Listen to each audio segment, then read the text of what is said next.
Have you ever loved someone you were supposed to hate? Have you ever looked into the eyes of your worst enemy and realized your heart didn't get the memo? And what would you do if the only way to save the man you loved was to betray your own family to do it? My name is Vera Castellan, and this is the story of how I was sent to destroy a man and ended up falling in love with him instead. But before we dive deeper, let us know in the comments where you're watching from. We'd love to hear from you. And don't forget to hit that subscribe button so you never miss any of our upcoming videos. Now, let me take you back to where it all began. To understand why I did what I did, you have to understand what I lost. My family, the Castellans, we weren't ordinary. For 3 generations, we built one of the most powerful business empires in the city. On paper, we were respectable. Hotels, shipping, real estate. But underneath all of that polish was a world most people never see. A world of favors, of threats, of power that moved in silence. My father built that world with his bare hands, and for a long time, it worked. We were untouchable. Until the night we lost my brother. Nico was 5 years older than me. He wasn't just my brother. He was my best friend, my protector, the person who taught me how to throw a punch and how to read a room before I ever learned how to read a book properly. He was supposed to take over the family one day. Everyone knew it. Everyone respected him for it. And then, one night, he didn't come home. I remember every detail of that night like it happened 5 minutes ago. I remember my father's phone ringing at 2 a.m. I remember the sound he made when he heard the news, a sound I had never heard a grown man make before and never wanted to hear again. I remember standing in the doorway of my brother's empty room 3 days later, staring at his jacket still hanging on the back of his chair, like he was going to walk back in any second and ask me why I looked so pale. He never walked back in. The official story was that it was a robbery gone wrong, random, senseless, but nobody in my family believed that for a second, because everyone knew there was only one family with the motive, the resources, and the coldness to do something like this and make it disappear. The Voss family. For years, there had been a fragile, simmering rivalry between the Castellans and the Voss family, 2 empires built too close to each other, fighting over the same contracts, the same territory, the same respect. It had never turned violent. Not until Nico died. After that night, everything changed. My father aged 10 years and 10 days.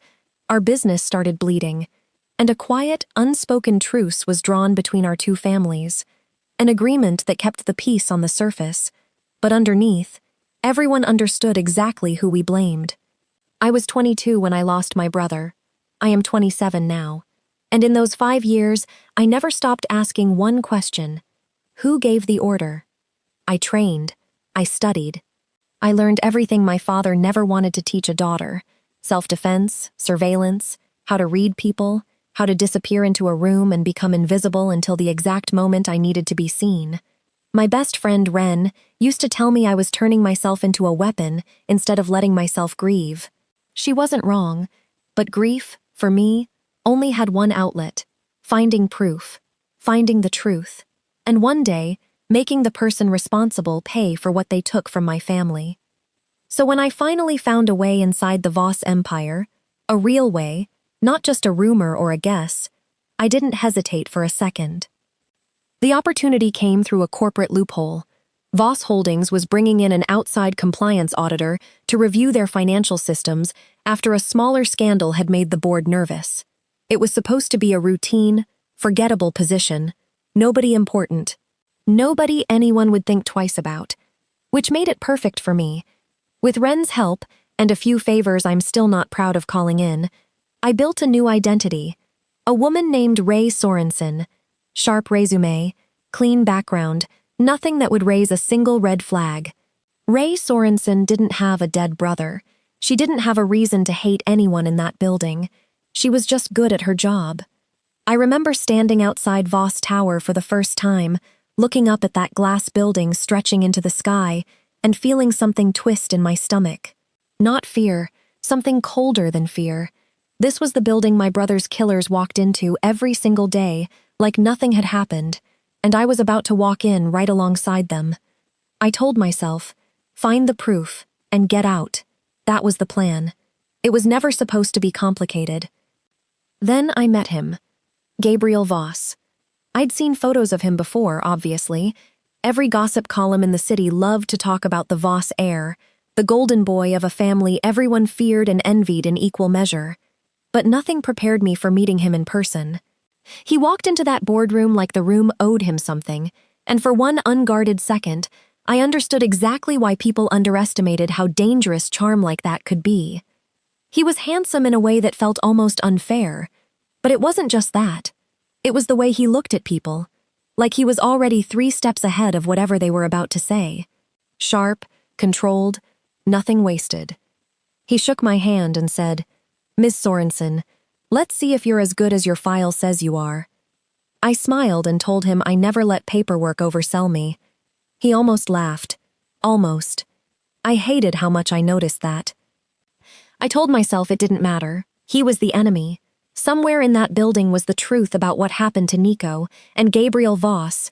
Whether he pulled the trigger himself or simply allowed it to happen under his family's name was part of the reason my brother was in the ground. I just had to remember that. I just had to remember that every single day. It turned out to be a lot harder than I expected. I wasn't supposed to work directly with Gabriel. My cover was designed to keep me low-level, quiet, unnoticed. But Gabriel Voss noticed everything. Within my first 2 weeks, he'd pulled my reports personally, questioned a discrepancy I'd deliberately buried too well, and reassigned me to work directly under him until he was satisfied I wasn't wasting his time. It should have terrified me.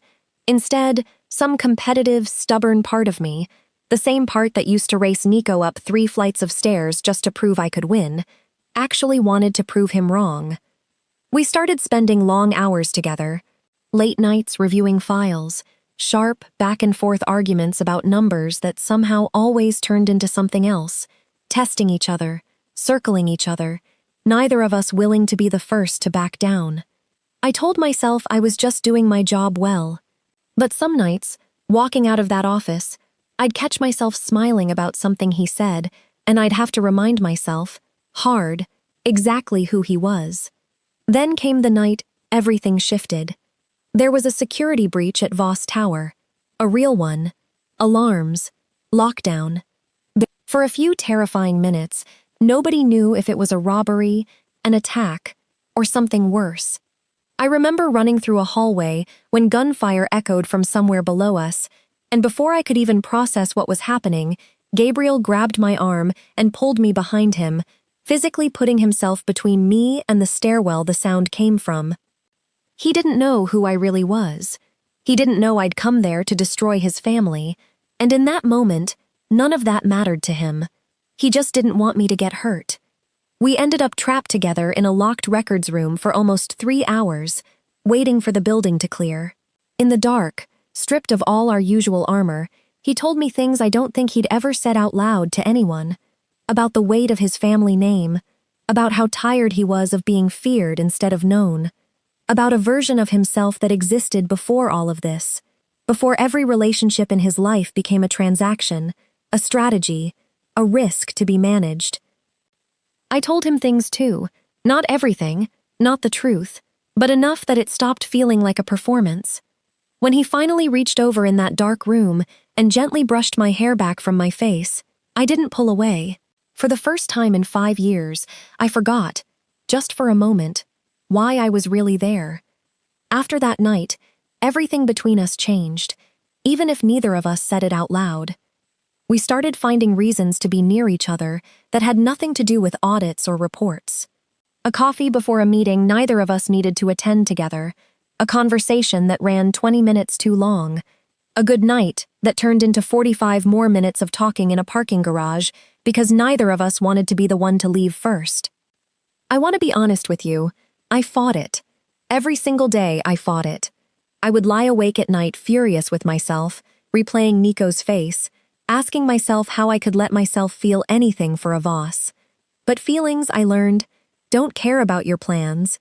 They don't care about your revenge. They just happen, quietly, in the spaces you forget to guard. It wasn't just the danger of my mission that made this forbidden.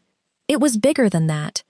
Our family's truce was the only thing keeping an all-out war from breaking out between the Castellans and the Voss Empire. If anyone discovered a Castellan and a Voss heir were involved with each other, it wouldn't just be seen as inappropriate. It would be seen as a provocation, a betrayal, something both families had, in different ways, warned their children could get them killed. To make it worse, I found out Gabriel was under pressure of his own. His family was quietly pushing him toward a strategic alliance marriage with another powerful family. A match that had nothing to do with love and everything to do with power. Watching him being steered toward that future and hating how much it bothered me was the moment I finally admitted to myself what was happening. I was falling for Gabriel Voss. The same week, digging through internal financial archives I wasn't supposed to have access to, I found something that didn't fit the story I'd believed for 5 years. A file, buried and mislabeled, referencing the night Nico died, but the authorization signature on it wasn't Gabriel's father's. It was his cousin's, Alexei Voss. I remember sitting there in the dark of an empty office, staring at that name, feeling the ground shift under everything I thought I understood. My best friend Ren had been warning me for weeks that I was losing sight of why I came here in the first place. Now I wasn't even sure what the truth actually was anymore. I should have been more careful. I know that now. It happened fast, a photo from years ago, resurfacing at exactly the wrong moment, connecting Ray Sorensen to the Castellan family. I don't fully know how it reached Gabriel first, but I have my suspicions, and I'll get to that. What I do know is the look on his face when he confronted me was something I will never forget. He didn't yell. That almost made it worse. He just stood there, quiet, betrayed, asking me one question over and over. Was any of it real?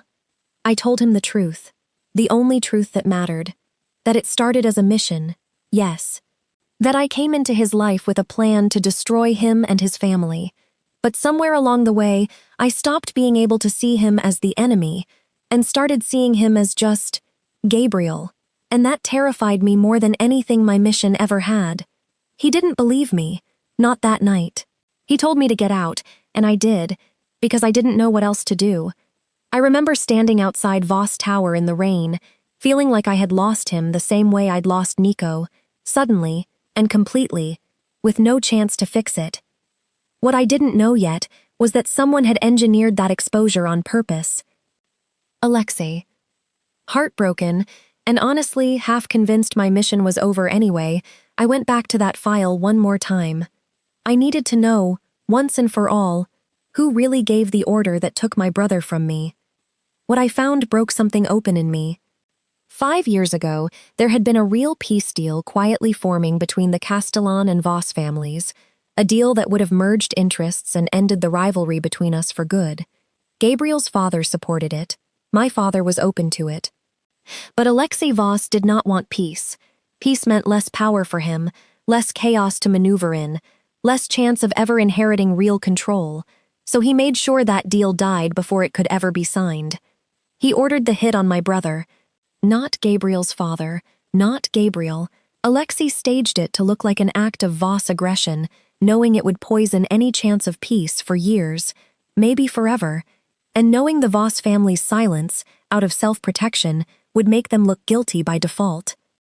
For 5 years, I hated an entire family for something one man engineered in the shadows, and the person I had let myself fall in love with had spent his entire life being blamed, feared, and isolated for a crime his own cousin committed. I didn't have time to sit with the weight of that, because Alexei wasn't finished. With the truce shattered and Gabriel's trust in me broken, Alexei saw his opening, the perfect moment to finally seize control, frame Gabriel, and drag both families into the war he'd wanted since the beginning. I couldn't let that happen. Not to Gabriel, not to my family, not to anyone else. I went to Ren first. I told her everything, the file, Alexei, all of it. She didn't hesitate. Then we stop him, she said, together. Getting to Gabriel wasn't easy. He didn't want to see me. I didn't blame him, but I forced my way into that building one more time, and when security tried to stop me, I told them exactly who I was and exactly what I'd come to say, loud enough for half the floor to hear. I wasn't hiding anymore. I was done hiding.